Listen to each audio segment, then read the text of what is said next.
الحمد لله نحمده ونستعينه ونصلي على رسوله الكريم ما بعد. عن علي رضي الله عنه قال قال النبي صلى الله عليه وسلم إذا كانت ليلة النصف من شعبان فقوموا ليلها وصوموا نهارها أو كما قال عليه الصلاة والتسليم. محترم حاضرین مجلس، آج شعبان کی 15ویں شب ہے. مختلف احادیث میں اس شب کی بڑی فضیلت آئی ہے. اللہ کے پیغمبر صلی اللہ علیہ وسلم نے ارشاد فرمایا کہ جب شعبان کی 15ویں شب ہو تو اس رات کو قیام کے ذریعے زندہ کرو اور دن میں روزہ رکھو. اسی مضمون کی متعدد روایات احادیث میں موجود ہیں. امت میں جو معمول ہے اس وقت 15ویں شعبان کے متعلق رات میں عبادت کرنے کا، دن میں روزہ رکھنے کا، اور تیسرا معمول قبرستان کی حاضری کا ہے. روایات تینوں سلسلوں میں ہیں. یہ الگ بات ہے کہ روایات متکلم فی بھی ہیں اور صحیح بھی ہیں. علامہ زاہد الکوثری رحمۃ اللہ علیہ جو 20ویں صدی کے عظیم محدث گزرے ہیں، انہوں نے مخطوطات پر، مطبوعات پر بڑا کام کیا ہے. ان کی ایک کتاب ہے مقالات الکوثری، اس میں انہوں نے 8 روایات درج کی اور فرمایا ہے کہ 5 متکلم فی ہیں اور 3 روایات درست ہیں. اس کے علاوہ حدیث کی صحت کے سلسلے میں ایک اصول ہے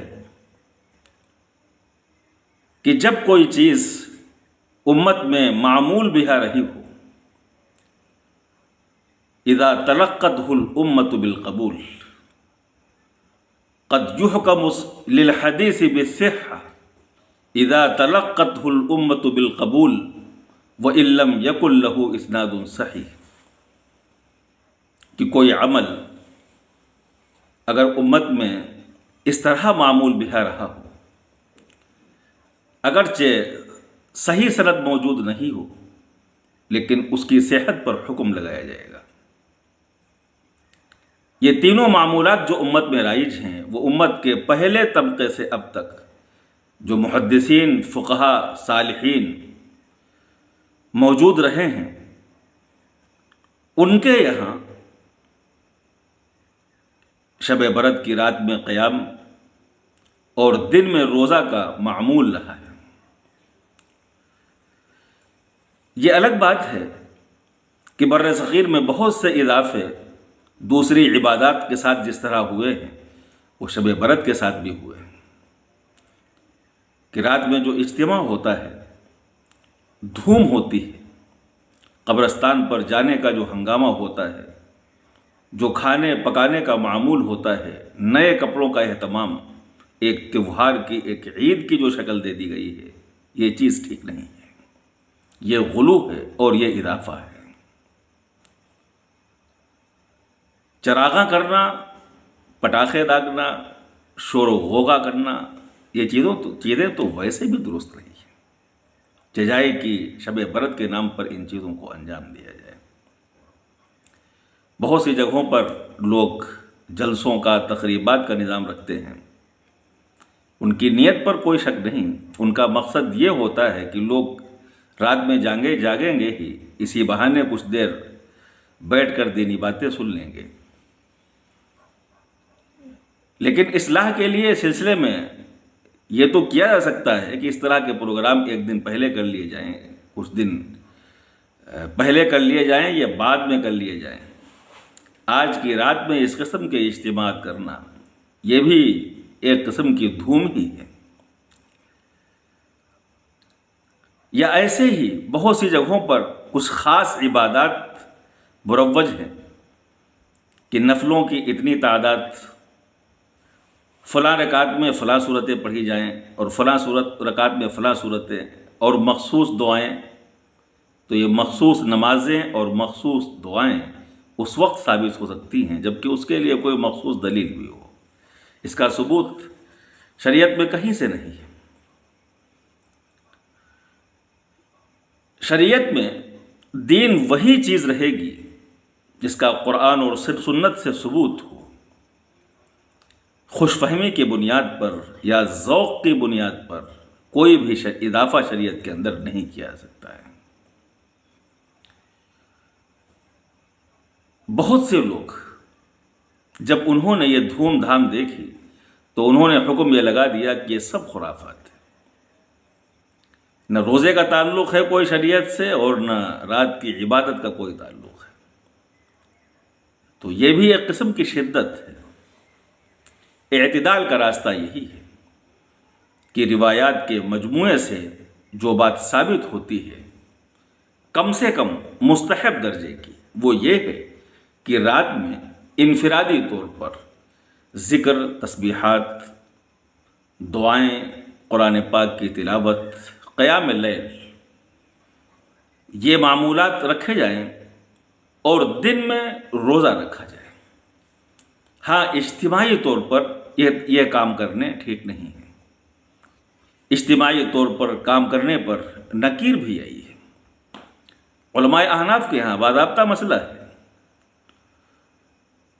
وَيُكْرَهُ فِي اللَّيَالِ الْمُبَارَكَةِ الْاجْتِمَاعُ فِي الْمَسَاجِدِ مَرَاقِ الْفَلَح، کہ بابرکت راتوں میں مساجد میں اجتماع کرنا، جمع ہو کر کے عبادت انجام دینا، یہ مکروہ ہے۔